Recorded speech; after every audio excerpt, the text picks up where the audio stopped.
म्हणजे ज्यांच्यावरती विश्वास ठेवावा तेच जर विश्वासघात करत असतील, म्हणजे देवाच्या समोर त्याच्याच एका भक्तावरती रात्रभर बलात्कार होतोय, लचके तोडले जातात, जमिनीवरती आपटलं जातंय, त्याचा खून केला जातो. आपण ज्यावेळेस अशा घटना पाहतो किंवा अशा घटना ऐकतो त्यावेळेस प्रश्न निर्माण होतो की आपण विश्वास कोणावर ठेवायचा. ही अत्यंत विदारक, भयंकर आणि दुःखद, संताप आणणारी घटना आहे. आता ती घटना आज आपल्याला बघायची. पण तत्पूर्वी आपलं जे अर्थजागृती चॅनल आहे त्याच्यावरती आज, उद्या आणि परवा असे 3 व्हिडिओ मी टाकणार आहे. त्याच्यामध्ये आजचा व्हिडिओ जो आहे त्याच्यामध्ये तो विषय आहे की आपण इतकं काम करतो, कष्ट करतो, तरीसुद्धा आपल्याला पैसा का पुरत नाही. त्याच्यानंतर दुसरा व्हिडिओ जो आहे त्याच्यामध्ये मी स्वतः काय काय काम करतो, म्हणजे मी आत्ता जे तुम्हाला दिसतंय त्याच्या व्यतिरिक्त काय काय करू शकतो, काय काय केलेलं आहे, तर त्यावरती मी बोलणार आहे, वैयक्तिक विषयावरती आहे. आणि त्यानंतर तिसरा व्हिडिओ जो आहे तो आहे माझा यूट्यूबचा प्रवास. तर तो एक थोडक्यामध्ये मी मांडलेला आहे, पण त्याच्यावर तुम्ही ज्यावेळेस कमेंट कराल त्यावेळेस त्याची उत्तरं देण्यासाठी मी वेगवेगळे व्हिडिओ त्याच्यावरती बनवेल. तर अशा पद्धतीचे हे 3 व्हिडिओ मी आपल्या अर्थजागृतीवरती टाकलेले आहेत किंवा टाकणार आहे. आज एक टाकणार, उद्या एक टाकणार, परवा एक टाकणार आहे आणि त्याची लिंक खाली डिस्क्रिप्शन बॉक्समध्ये दिलेली आहे. तर ते 3ही व्हिडिओ आपल्याला फायद्याचे आहेत, तर ते व्हिडिओ तुम्ही जरूर बघा. लिंक डिस्क्रिप्शन बॉक्समध्ये दिलेली आहे. आणि आता आपण वळूया आपल्या स्टोरीकडे. त्यासाठी आपल्याला जायचं आहे मुंबई विभागामध्ये. त्या ठिकाणचा ठाणे परिसर आहे. तारीख आहे 9 जुलै 2024. आता या दिवशी ठाणे जिल्ह्यातील कल्याण तालुक्यातील शेळेफाटा या ठिकाणचं घोळ गणपती मंदिर आहे. त्याच्या बाजूचा एक जंगली भाग आहे, परिसर आहे. तर या परिसरामध्ये एका महिलेचा मृतदेह पडलेला होता. तर एक गणेश भक्त त्या परिसरामध्ये मंदिरात दर्शनासाठी आलेला होता आणि त्यावेळेस तो त्या परिसरात फिरत असताना त्यानं ही बॉडी बघितली. त्याच्यानंतर पोलिसांना कळवण्यात आलं. पोलीस त्या ठिकाणी घटनास्थळी पोहोचलेले आहेत. आता घटनास्थळी आल्यानंतर त्यांनी बघितलं या ठिकाणी एका 30 वर्षाच्या महिलेचा, साधारण 30 वर्षाच्या महिलेचा तो मृतदेह होता, एका निर्जन स्थळी तिथं पडलेला होता. आता या महिलेच्या डोक्यातून रक्त आलेलं होतं, रक्त साकाळलेलं होतं आणि तिला प्रचंड मारहाण केलेली, तिच्या शरीरावरती खुणा दिसत होत्या. आता ही हत्या आहे हा संशय पहिल्यांदाच समोर आलेला होता. आता त्याच्यानंतर घटनास्थळी श्वान पथक, फॉरेन्सिक टीम वगैरे आलेली आहे आणि वरिष्ठ अधिकारी वगैरे त्या ठिकाणी पोहोचलेले आहेत आणि घटनास्थळाची पाहणी करण्यात येते. आता ही महिला कोण आहे, कुठली आहे आणि तिची हत्या कुणी केली, का केली असेल, असे अनेक प्रश्न त्या ठिकाणी निर्माण होत होते. आता पोलिसांनी तो मृतदेह ताब्यात घेतलेला आहे आणि बॉडी पोस्टमॉर्टमला शासकीय रुग्णालयामध्ये पाठवलेली आहे. आता त्याच्यामध्ये एक धक्कादायक असा रिपोर्ट समोर आलेला होता, अहवाल समोर आलेला होता. या महिलेचा मृत्यू डोक्याला गंभीर दुखापत झाली आणि त्याच्यामुळे झालेला होता. पण दुसरी माहिती ऐकून मात्र पोलिसांनाही धक्का बसला होता, कारण या महिलेवरती सामूहिक बलात्कार झाल्याचं समोर आलेलं होतं आणि यानंतर तिची हत्या करण्यात आलेली होती. आता ही माहिती ज्यावेळेस समोर आली त्यावेळेस मात्र खळबळ उडालेली आहे आणि हे प्रकरण अत्यंत गंभीर होतं. पोलिसांनी त्या महिलेची ओळख पटवायला सुरुवात केली होती आणि त्यासाठी मग त्या महिलेच्या बद्दलची माहिती जी आहे ती सर्क्युलेट केलेली होती, माध्यमातून ती प्रसारित करण्यात आलेली होती. त्याचबरोबर ती आजूबाजूच्या पोलीस ठाण्यामध्ये सुद्धा पोलीस माहिती घेत होते की अशा पद्धतीची महिला कोणती बेपत्ता झालेली आहे का. आणि यावेळेस मग पोलिसांना असं समजलं की नवी मुंबईच्या NRI म्हणजे पोलीस जे आहेत त्या पोलीस ठाण्यामध्ये एक महिला बेपत्ता झाल्याची तक्रार नोंदवलेली आहे.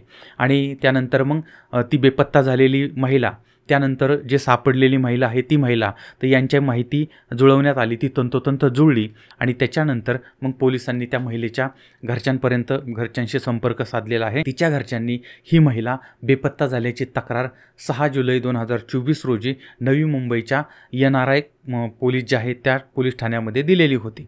आता ही जी महिला आहे ती महिला बेलापूर या ठिकाणी आपल्या कुटुंबासमवेत राहत होती. कुटुंबामध्ये पती आहे, तिच्या सासरची इतर मंडळी आहेत आणि काही वर्षापूर्वी यांचं लग्न वगैरे झालेलं होतं, सुखाने संसार चाललेला होता. पण सगळं काही सुरळीत होतं. पण कसं आहे, शेवटी घरोघरी मातीच्या चुली, प्रत्येक घरात काही ना काहीतरी वाद चाललेले असतात, भांडणं वगैरे होत असतात. त्या पद्धतीनं यांच्याही घरामध्ये भांडण होतं आणि वातावरण बिघडलेलं होतं आणि या पती पत्नीमध्ये जे कौटुंबिक वाद होते त्यामुळे ती महिला वैतागलेली होती आणि काहीही न सांगता ती घरातून निघून गेलेली होती. त्याच्यानंतर संध्याकाळी ज्यावेळेस पती कामावरून घरी आला तेव्हा त्यानं बघितलं घरामध्ये पत्नी नाही. आता घरातल्या इतर लोकांना विचारलं त्यावेळेस त्यांनी सांगितलं की ती सकाळीच न सांगता निघून गेलेली आहे. आता त्याच्यानंतर मग त्याच दिवशी संध्याकाळी पीडित महिलेच्या कुटुंबियांनी किंवा त्या पतीनं त्या पोलीस स्टेशनमध्ये गेले, NRI पोलीस स्टेशनमध्ये गेले आणि त्या ठिकाणी पत्नी बेपत्ता झाल्याची तक्रार त्या पतीनं नोंदवलेली आहे. आणि तक्रार नोंदवल्यानंतर पोलिसांनी त्यांच्या पद्धतीने शोध सुरू झाला होता. मात्र थेट 9 जुलै रोजी या पीडित महिलेचा मृतदेह सापडला होता. आता 6 जुलै ते 9 जुलै या दरम्यान नेमके काय घडलेलं होतं आणि याचा तपास आता या तपासकर्त्यांना करायचा होता. सुरुवातीला पोलिसांचा पहिला संशय जो होता तो होता त्या पीडितेच्या घरच्यांवरती. त्यामुळे मग पोलिसांनी पहिल्यांदा त्या पीडित तरुणीच्या घरच्यांशी चौकशी केली, कसून माहिती घेतली. अशा पद्धतीने त्यांच्याकडून तपास चाललेला होता. दुसऱ्या बाजूला ज्या ठिकाणी ही घटना घडली किंवा ज्या ठिकाणी डेड बॉडी सापडली होती तर त्या आजूबाजूमध्ये काही CCTV फुटेज वगैरे आहेत का याची माहिती घ्यायला पोलिसांनी सुरुवात केली होती. आता त्यावेळेस त्या जंगल परिसरामध्ये CCTV काय मिळाले नव्हते, पण काही अंतरावरतीच त्या ठिकाणी मंदिर होतं आणि शिळेफाटाचं घोळ गणपती मंदिर. पोलीस त्या मंदिरात गेले, त्या ठिकाणी विचारपूस करायला लागले. आता मंदिराला CCTV कॅमेरे लागलेले होते. पोलिसांना वाटलं की या CCTVमध्ये कुठेतरी ती महिला दिसेल आणि म्हणून पोलिसांनी ते CCTV तपासायला सुरुवात केली.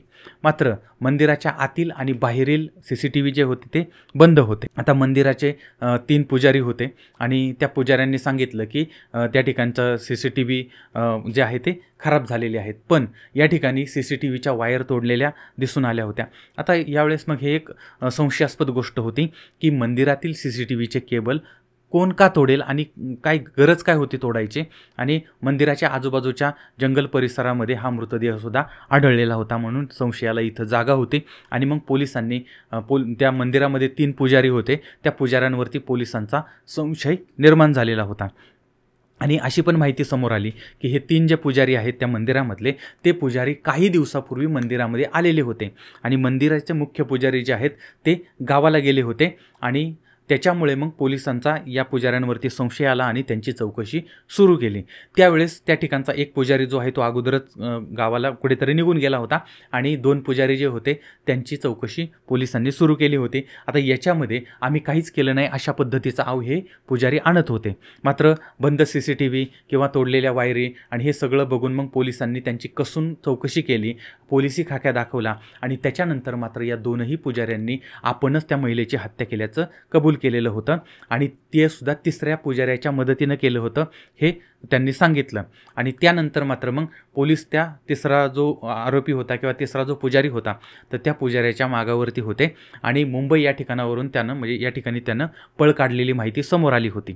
आता याच्यामध्ये 2 पुजारी जे होते संतोषकुमार रामयज्ञ मिश्रा आणि राजकुमार रामफेर पांडे, ते यांची चौकशी केल्यानंतर ती गुन्ह्याची कबुली मिळाली. 3रा जो आहे श्यामसुंदर प्यारचंद शर्मा, तर याचा समावेश आहे. आणि मग पोलिसांनी या 3ऱ्या आरोपीला चित्ता कॅम्प मुंबई या ठिकाणावरून अटक केली. त्याच्यानंतर शिळफाटा गोळ गणपती मंदिर आहे या ठिकाणी काय घडलं होतं ही माहिती समोर आलेली होती आणि ही माहिती ऐकून तळपायाची आग मस्तकात गेल्याशिवाय राहत नाही. तारीख आहे 6 जुलै 2024. ही जी महिला आहे तिचा घरामध्ये वाद होतो आणि त्यानंतर ती घरातनं रागानं बाहेर पडते आणि बाहेर पडल्यानंतर ही महिला सकाळी साधारण 10च्या सुमारास शिळफाटा या ठिकाणचं घोळ गणपती मंदिर आहे त्या मंदिरात येऊन थांबते आणि मंदिरात तिला शांती मिळते, मन शांत होईल आणि म्हणून ती त्या ठिकाणी थांबलेली आहे. मात्र पुढं तिच्यासोबत जे घडणार होतं ते अत्यंत भयंकर होतं. आता त्या दिवशी ही महिला दिवसभर त्या मंदिरामध्ये बसून होते आणि त्या ठिकाणचे म्हणजे काही दिवसापूर्वीच त्या ठिकाणचे मुख्य पुजारी जे आहेत बालक महाराज हे उत्तर प्रदेश या ठिकाणी त्यांच्या गावी निघून गेलेले होते आणि त्या मंदिराचा सांभाळ करण्यासाठी मग त्यांनी श्यामसुंदर शर्मा याचं वय साधारण 62, हा कोटा राजस्थानचा आहे. त्यानंतर संतोषकुमार मिश्रा याचं वय 45, हा प्रतापगडचा आहे, उत्तर प्रदेशचा आहे. आणि राजकुमार पांडे याचं वय 54 आहे, हा प्रतापगडचाच राहणार आहे. या तिघांना बोलवून घेतलेलं होतं आणि हे तिघंही त्या मंदिराची व्यवस्था पाहत होते. आता ती महिला त्या ठिकाणी आली, त्या ठिकाणी बसली आणि त्यावेळेस मग या पुजाऱ्यांनी तिची विचारपूस केलेली होती.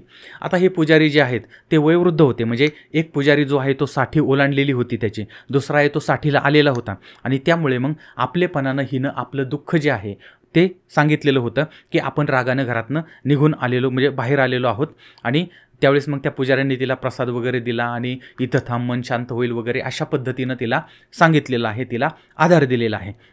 आणि ज्यावेळेस आपण अडचणीत असतो, संकटात असतो, त्यावेळेस कुणी आपल्याला साधं मायेचा शब्द जरी बोलला तरी तो फार मोठा आधार असतो आणि या ठिकाणी यांनी तो आधार देण्याचं काम केलं. त्याच्यानंतर त्या पुजाऱ्यांनी तिला दुपारचं जेवण दिलं आणि त्यानंतर मात्र हिच्या मनात त्यांच्याबद्दलचा आदर अजूनच वाढला, कारण ही लोकं किती चांगले आहेत, म्हणजे आपल्याला आधारही देतात आणि आपल्याला आपल्या पोटाची सुद्धा व्यवस्था करतात, किती काळजी घेतात. आणि अशा पद्धतीनं तिला वाटत असेल, पण या तिघांच्या मनामध्ये मात्र वेगळाच विचार चालू होता. ही एकटी बाई आहे, ती घरातून निघून आलेली आहे, म्हणजे आता तिला कुठलाही आधार नाही, तिच्या मदतीला कुणी येणार नाही. आणि मग या 3 राक्षसांच्या मनातला सैतान जागा झाला आणि त्यांची वासना निर्माण झाली आणि त्यांनी त्या पवित्र ठिकाणी त्या महिलेवरती वाईट नजर टाकायला सुरुवात केली आणि आपल्याला काय करता येईल याचा प्लॅन यांनी सुरू केला होता.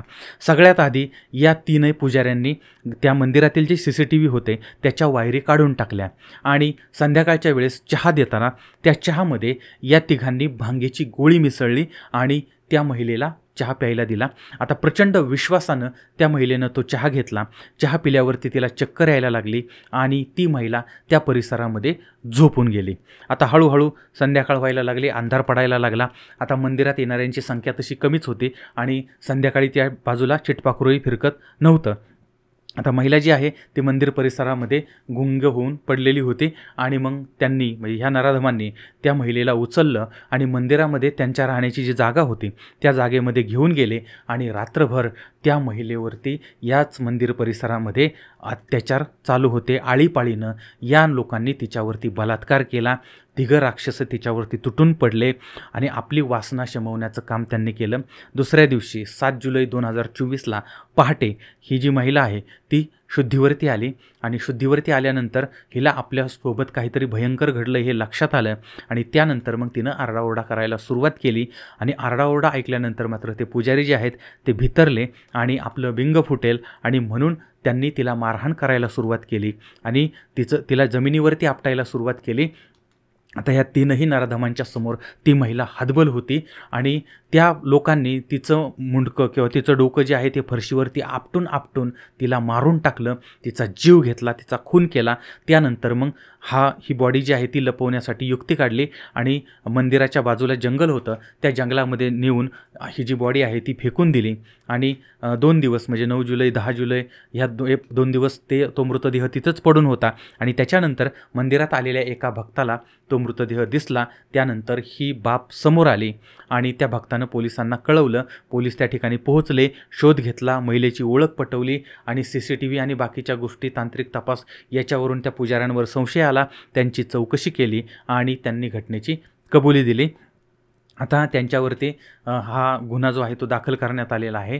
पण मंदिरासारख्या पवित्र ठिकाणी अशी घटना घडली आणि ज्यांना पुजारी म्हणून ठेवलं होतं त्यांनीच हे नीच कृत्य केलेलं होतं. आता या घटनेच्या पार्श्वभूमीवरती विधान परिषदेच्या उपसभापती नीलम गोरे यांनी धार्मिक स्थळांमध्ये कार्यरत असलेले सगळे कर्मचारी, पुजारी आणि पूर्णवेळ सेवक जे आहेत तर त्यांची पोलिसांच्या माध्यमातून चारित्र्य पडताळणी करावी अशी मागणी गृहमंत्र्यांना केलेली आहे.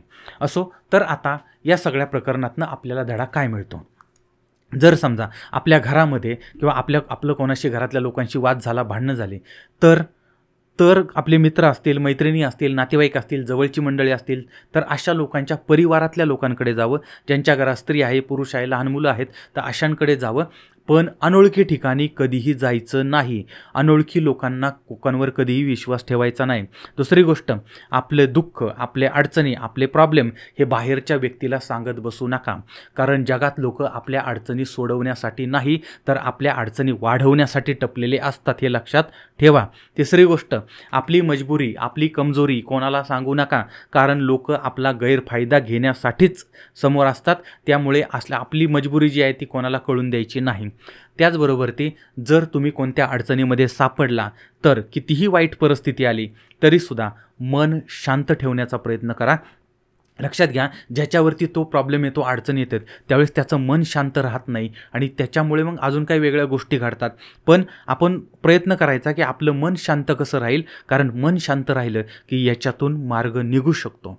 बरं, आता मला जे वाटलं ते मी तुमच्यासमोर विचार मांडलेले आहेत आणि जी घटना माध्यमातून समोर आली ती तुमच्यासमोर मांडली. याचा तपास चालला आहे. कदाचित नवीन माहिती, वेगळी माहितीसुद्धा आपल्यासमोर येऊ शकते.